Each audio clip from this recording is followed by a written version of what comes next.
they they may take that as an opportunity to break in and take items or whatever it might be. Um, so with that in mind, some of the security things that I would recommend are, um, just an extra, having an extra watch on that property, whether it's a business that's not open at all. You can have your neighbors, if you've got other businesses nearby, cooperative, or you have a cooperation with them, you could ask them to keep an eye on things for you, or just letting the police department know that, hey, my business is not open right now, and I want you guys to know that. So if you do see somebody coming and going, they probably shouldn't be there. It gives us an opportunity to know um, who's still out there and who's working. I know my officers have been out at night, especially. There's a whole lot going on right now. So they've been out knocking or rattling doors, going up and down the business areas, checking doors at businesses, make sure everything's locked up and secure, that there's no issues. I know a couple businesses have gotten calls in the middle of the night from the police department saying, hey, we found a door at your place that's not locked. And that's what we're doing on our part. But it would be helpful if we knew who was in business and who wasn't. So if somebody's closed down and not operating at all, it would be helpful for us to know that. Could I ask a question kind of on that topic? Absolutely.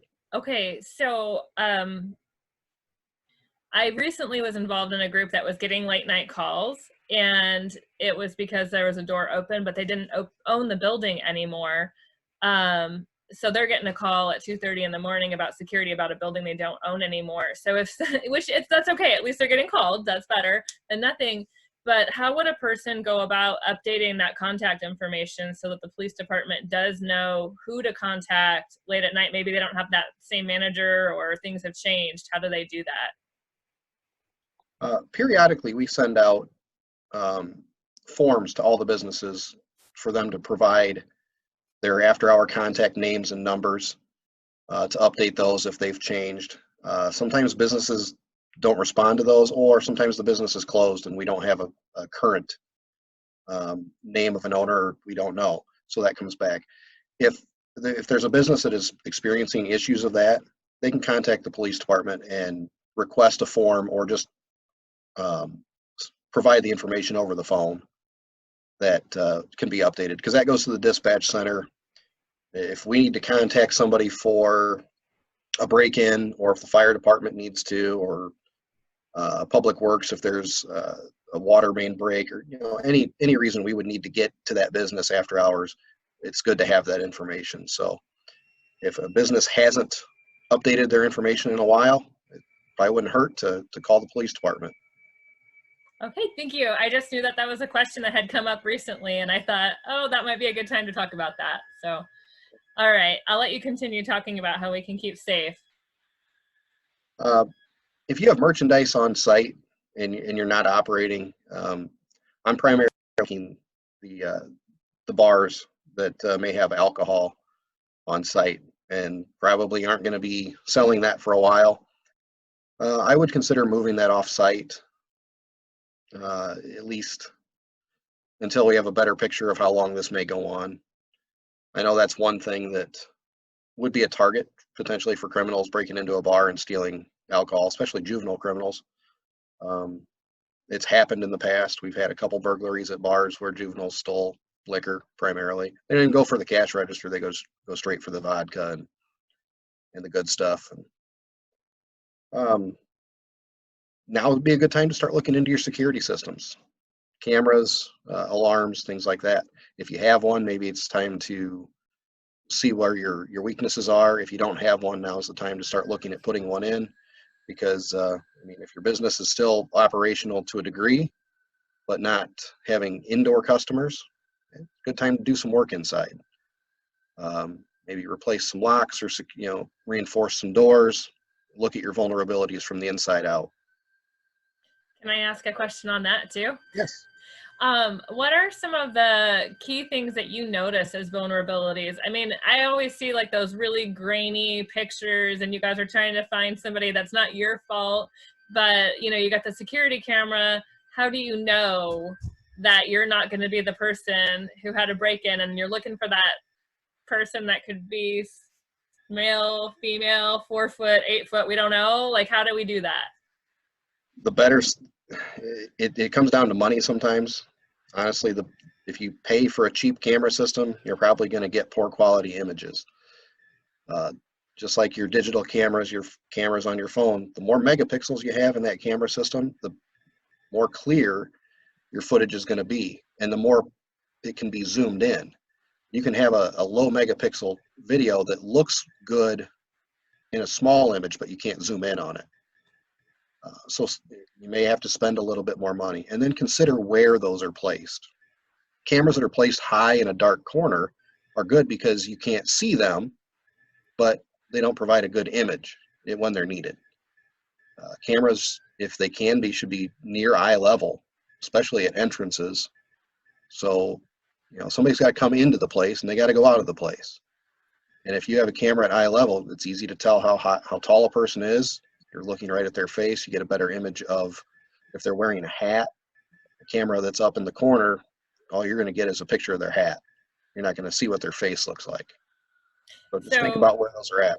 I'm sitting here and I just thought of that as a really easy demonstration. If I were, like down in this area, you can't see me. That's really, I can't do it very well because I'm sitting in my chair, but really, like, if I was looking down, you can't see much of me. So if that camera angle is the top of my head, that makes a lot of sense. It's very hard to tell how tall somebody is. If you're looking down, a person who's 5'5", you can't tell if they're 5'5" or 6 foot tall. But if the camera's, mounted on the wall at 6 foot high and, or somewhere around there, you can tell this person's tall, this person's short. I have a question. Yes. So it's more of a rumor, and I'm questioning. I want you to clear it up. So if somebody had a security camera, does it always have to be wired to a hard drive for it to be even accepted as evidence or an image that you could present to the police? Because I heard if it's only on your phone and it's nowhere else, then it has potential possibility to be tampered with. Without getting into tricky case law and things like that, if the image is simply a screenshot on a phone, it may not be admissible as evidence per se, but it can still help guide an investigation. Okay. It's helpful if we can track with a degree of certainty when that image was made and what has happened with it. But if we can't do that, that may not be allowed in court, but it can still help the investigators and develop information. Okay. I'm going to unmute everyone here and just see if anyone else has any questions kind of on that video angle, video taping idea. Does anyone else have any questions?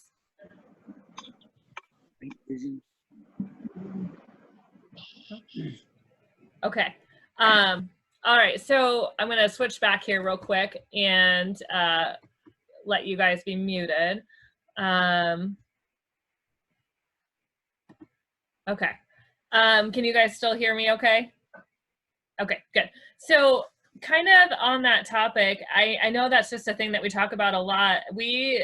I'm just going to throw this out there. We did get a security system at the community building a few years back, and we didn't spend mega tons of money on it. However, we spent enough to make sure that the hard drive was going to get us really good pictures. This is a really good time to make sure that your security system is doing exactly what you wanted it to do and not just assume that everything was okay because you put it up 3, 4, 5 years ago or something like that.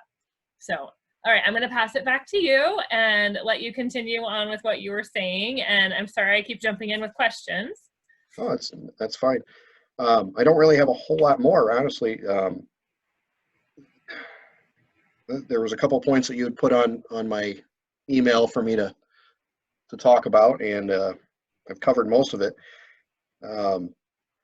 Biggest thing right now is just the security that's, you had that security of, hey, we're open from this hour to this hour and there's people in and out, and you don't have that. So every business is going to have an individual problem or security threat. It depends on the type of business or the location or things like that. So it's really individualized. And if somebody has a specific question about their business, they can call the police department and speak to an officer. If somebody wants to reach out and talk to me, when I have a chance, I can address their issue individually or possibly on site. I know with social distancing, we're not supposed to be getting all in groups and whatnot, but doesn't mean I can't swing by and take a look at a business and offer some suggestions about things. But with your camera systems, right now is a good time to find out, hey, does this thing record when it's supposed to? Does it record what it's supposed to? Is it saving it? How long is it saving it for?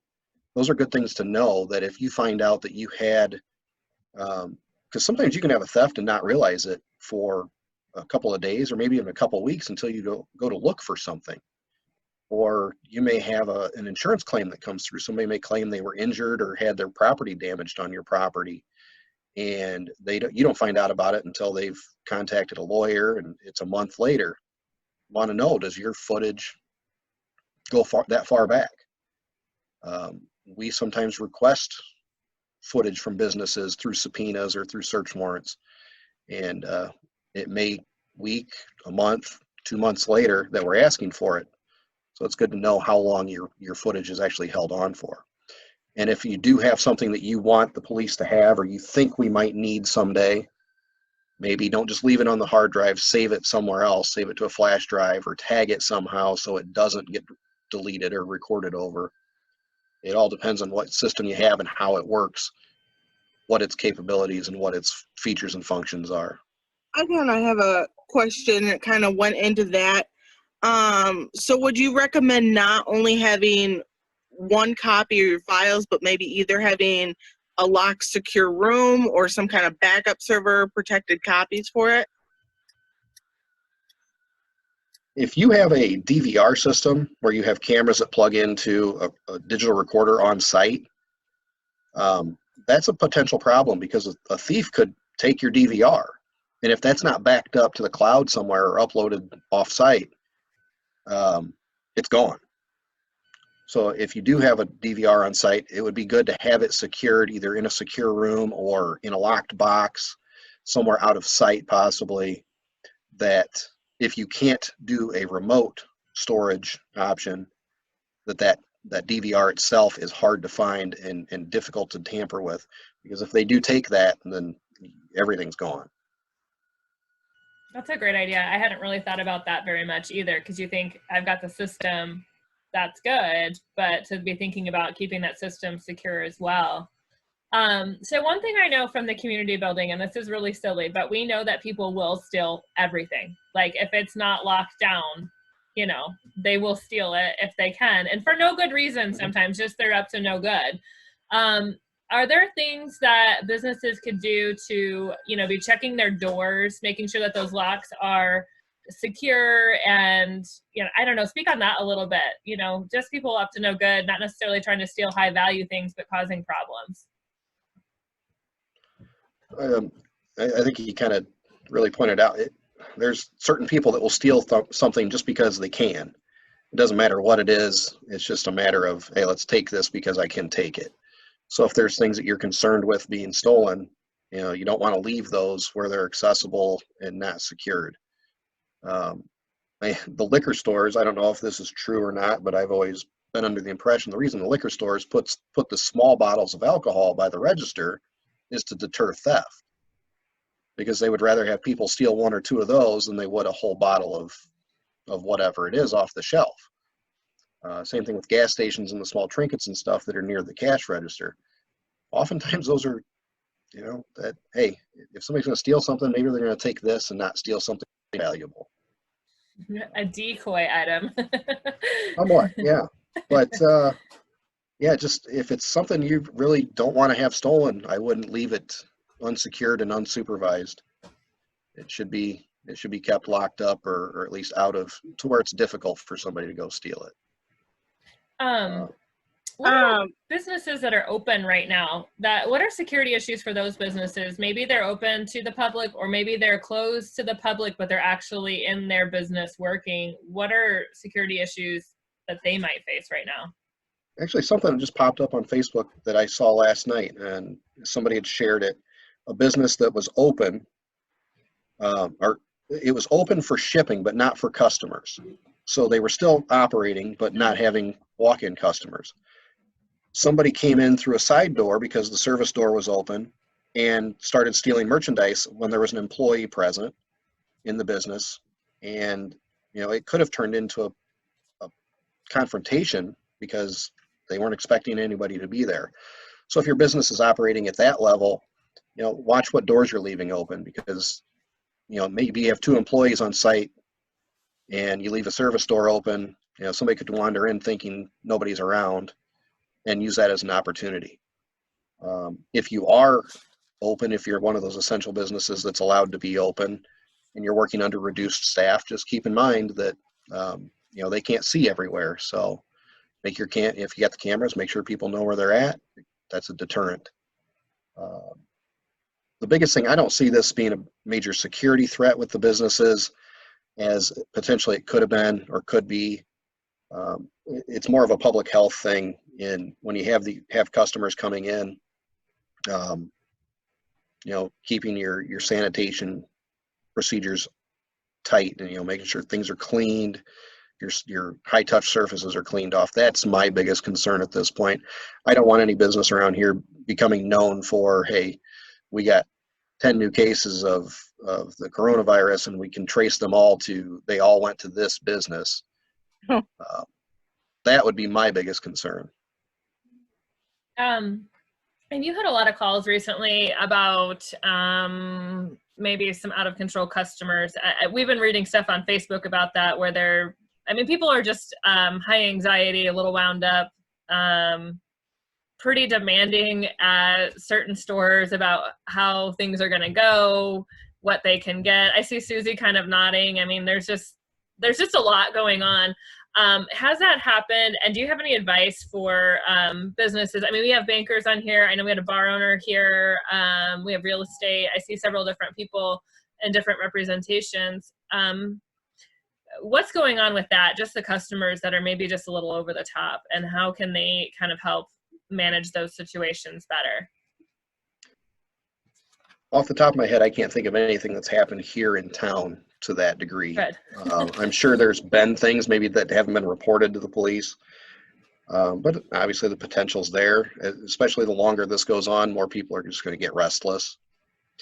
But I would say if you have a customer who's unreasonably demanding or threatening, that the employees kind of disengage from them and contact the police if the person's not willing to leave on their own.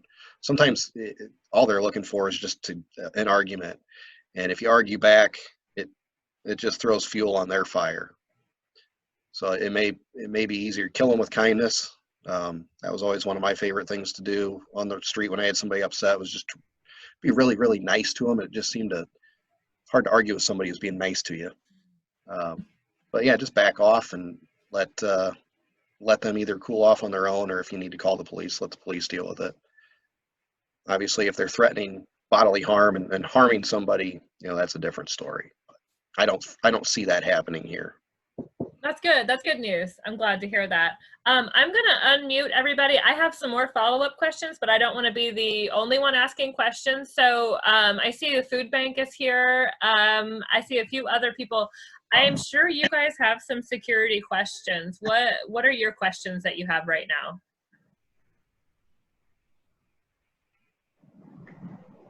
I guess we're kind of worried here just about, since we are a food bank, we have a lot of food on site, obviously, and we are open for business. We're open more hours. We're working harder than ever. So is there anything we should really be watching for?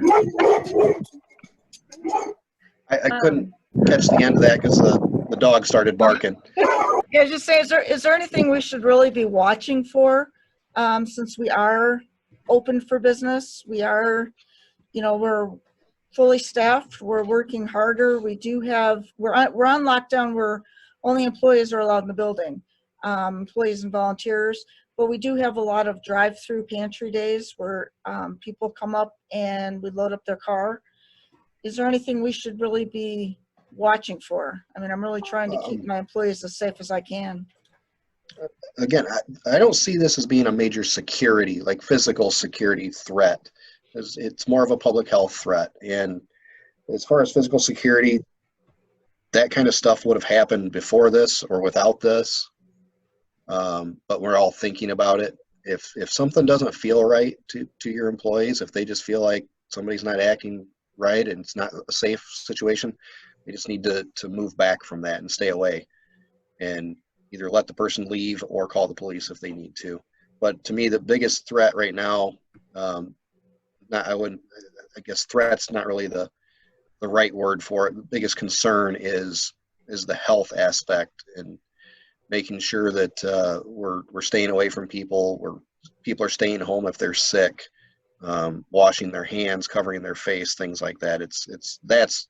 That's where my concern is at this point. I think that's a good question, Andrea. We spoke a little bit earlier today too, but when we did the food pantry last week, we had somebody who refused to get back in a vehicle, and we were trying to do a drive-through food pantry, and just that I think heightened anxiety is leading to communication issues. And I would say, just from my perspective and my job, whether you're dealing with school or anything, like the communication breakdown is really significant right now. So from a business perspective, you know, having those team meetings in advance and trying to have decisions made in advance really helps. Like, we'd already made a decision 2 weeks ago with the food pantry that nobody was coming into the building for any reasons, whether it was bathroom or whatever. So when we had some other stuff happen this week, we were already all on the same page that no one was coming in. So just having clear communication among the team about what types of decisions you're going to make, what could happen, how you would handle it, who's in charge, and who has the authority to keep making those decisions as things move on is really helpful. It's a good idea to plan ahead instead of trying to figure it out on the fly. It does help. I'm going to unmute everybody again because I know at least one person had another question. Susie, did you have a question? I was just going to ask Dave, on the footage with the security cameras, do you have a recommended, like 30 days, 45 days? Is there, you know, a standard? In general, the longer the better, but obviously that's storage. So if your system is set up to record everything from multiple cameras all day, that's going to end up being a lot of storage. So you're going to have to trim it down. On the financial side of things, I'd say 30 days, because it usually takes about a bank statement cycle before some people realize there's some weird stuff going on with their debit card, or a debit card gets stolen and is being used somewhere, or used at the ATM, things like that. So 30 days, but it's going to be dependent on how much storage you have, how many cameras you have, what quality that footage is. And if your cameras are set up to be motion activated, that saves a lot of storage. They only record when there's something to record. So that does help. Okay, thank you. And even maybe something to think about too, you could do your 30 days, create a backup of that on an external drive, and then, you know, maybe after some point in time, go ahead and start deleting those backups or something. Ours are motion activated too, and that has made a huge difference for us as far as storage. I can save 90 days on ours and it's still really good quality. So do you have any other questions, Susie? The only other thing, I think we all know the stimulus checks or the deposits are going to be coming out mid-April. So just that we're all aware of the scammers. I think they're, just from what I'm reading, it's already started. So, you know, just so we can remind, especially the elderly, not to give that information, you know, any information over the phone, text, emails, because I think that's, yeah, we're going to start seeing a little bit of that. The best information I have on that right now is that those checks will come in the same format that your tax return came in. So if you had it direct deposited, it will go direct deposit to that same account.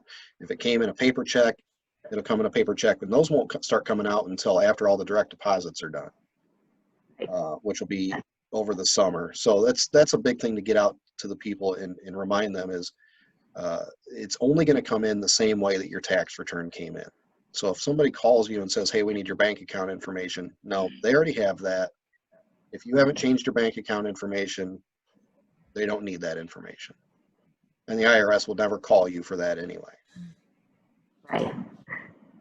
That's a good point. We've even seen some of that. We got some federal advisories as well on some of the loans that are available before even the PPP CARES Act stuff all came out.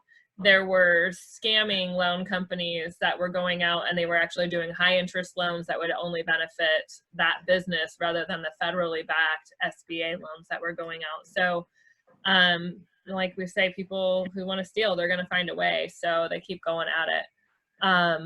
Well, there's a low life for every opportunity. That is true. I have a door security question. So I know like Tracy and Dave, you guys use these. They're like the realtor lock boxes. And we recently have had to use that for a building that we have access to.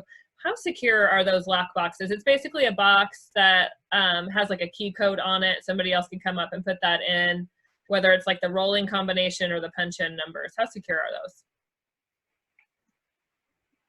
those? If somebody's motivated enough, they're going to break in or steal whatever it is they want. I don't think it's ideal. Biggest thing would be to keep them to where they're not easily found.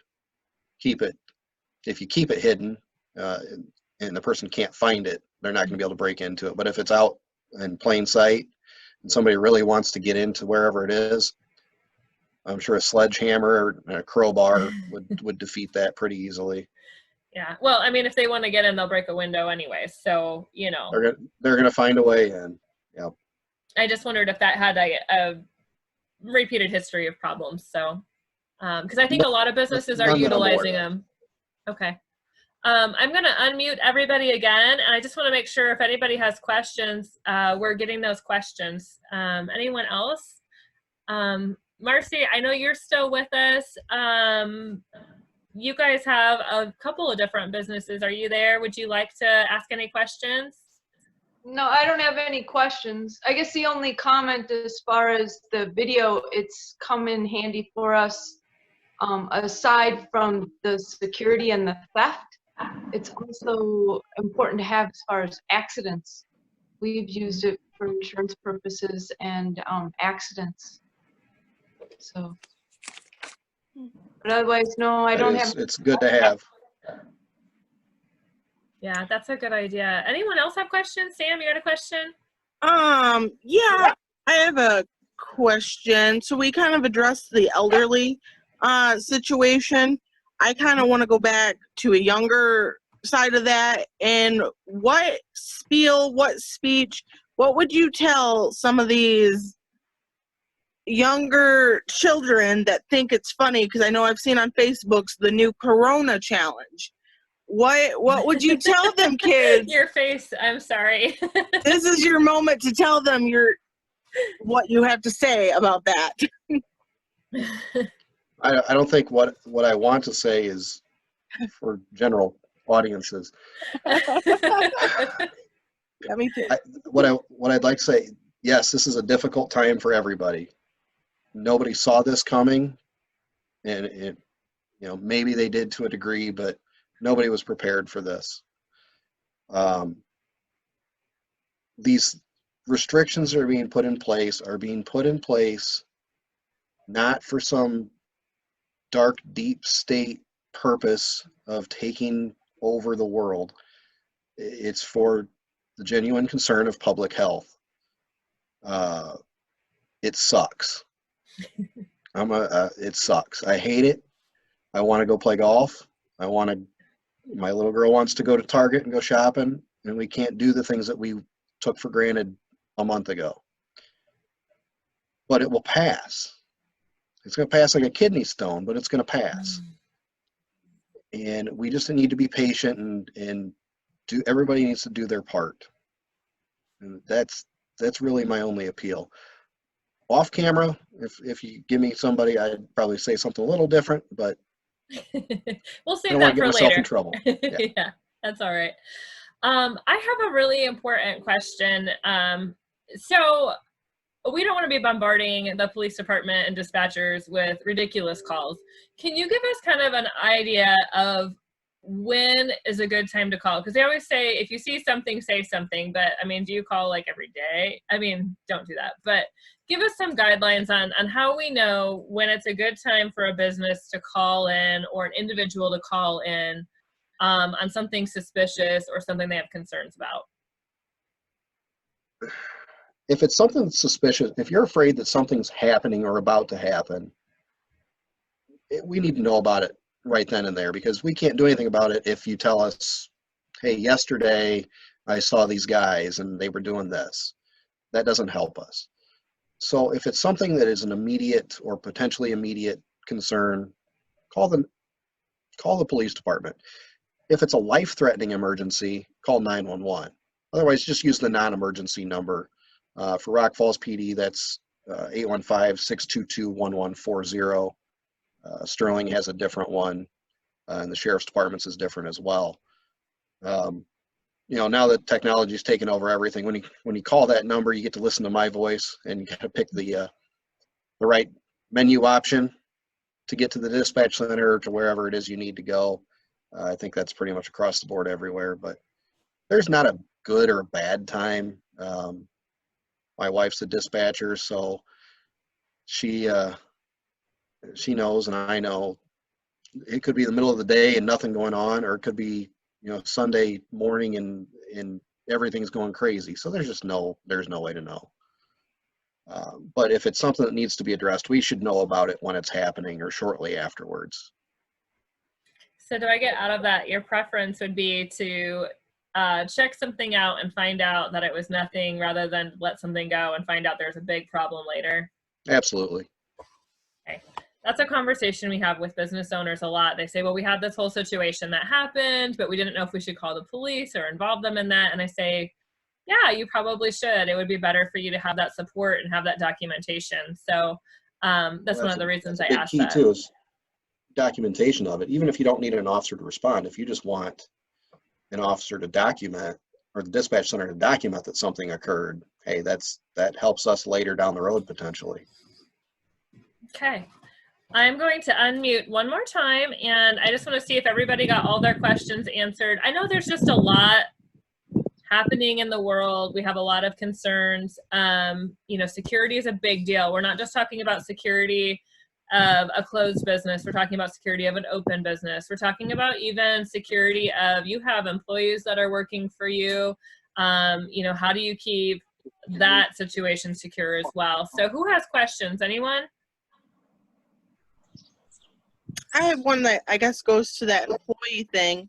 So would it be a good idea that maybe not for larger businesses anyway, that every employee knows exactly what angle the camera's pointed at, and is that a security risk?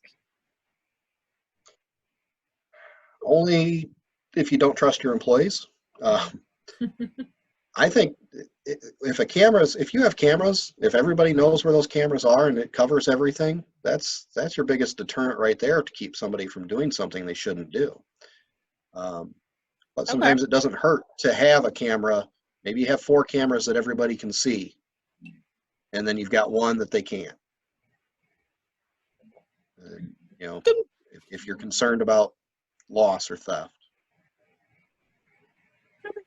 There certainly are a lot of different things that can happen, and I know you've seen a lot. So what other questions do we have? Anyone else have any questions for us? I hear somebody has birds chirping in the background. It must be Tracy and Dave. They're outside. Now it's nice. It is nice. It's a beautiful day. Okay, so if there's no other questions, if you do, just start waving at me and I'll get you in. What I would like to know is how we can help you guys as officers, you ladies and gentlemen, how can we as businesses in our community and individuals continue to help you guys do your job? Well, obviously we can't be everywhere and see everything. So don't be afraid to let us know if something's not right. Depending on what the type of business is, I know the banks are pretty good about watching out for weird stuff happening on people's accounts. People that are vulnerable that could be taken advantage of. Just helping us know what's going on in the community and bringing that to our attention. That's the biggest thing we can ask for. That's easy enough. And checking on our neighbors, I think that helps too. Just, using our 6 feet social distance, but, knocking on their doors if you have to and say, hey, you're all right. I haven't seen you in a week, calling them up, checking on them. Especially businesses, knowing your neighbors and having that contact information so you can even let them know if we have storm damage. Hey, I saw a piece of loose siding on your business this week. You might want to go down and check it out. I think that kind of is a good community support as well. So I'm going to kind of wrap us up here. And does anybody have any comments or anything that they'd like to share before we're done? Thank you very much. This is very informational. Appreciate being able to be part of it. Excellent. Okay, well, I want to just say thank you to you, Commander Pilgrim, and for all that you do. I know that you guys at the police department, you guys work hard, and a lot of people don't see all of the behind the scenes stuff that you do all day and the risk that you take. So thank you for what you do. Thank you. Yeah, absolutely. I will encourage all of you, and then all of anybody who sees any of this information in the future as well, if you have specific questions, like he said, to reach out to the Rock Falls Police Department. If you'd like to shoot us an email as well, I will try to see if I can't find research to help you or connect you with the police department directly to answer some of those questions. There's a different situation for every business, like you said. It's really important that we take the time to, walk around our business inside and out and try to take that different perspective. So this is a good reminder for that in the very least sense of thinking of business security. We're always here for you. Yeah, the number at the office is 625-4500, but we're also doing all this fun new tech. I can Facebook chat with you. We can Zoom. We can do all this stuff. So thank you, everyone, for joining us. And I'm going to leave it open to chat. You guys can leave as you would like, but I'm going to unmute everybody. And then if anybody just wants to stay in the video and just have conversation, we can do that as well.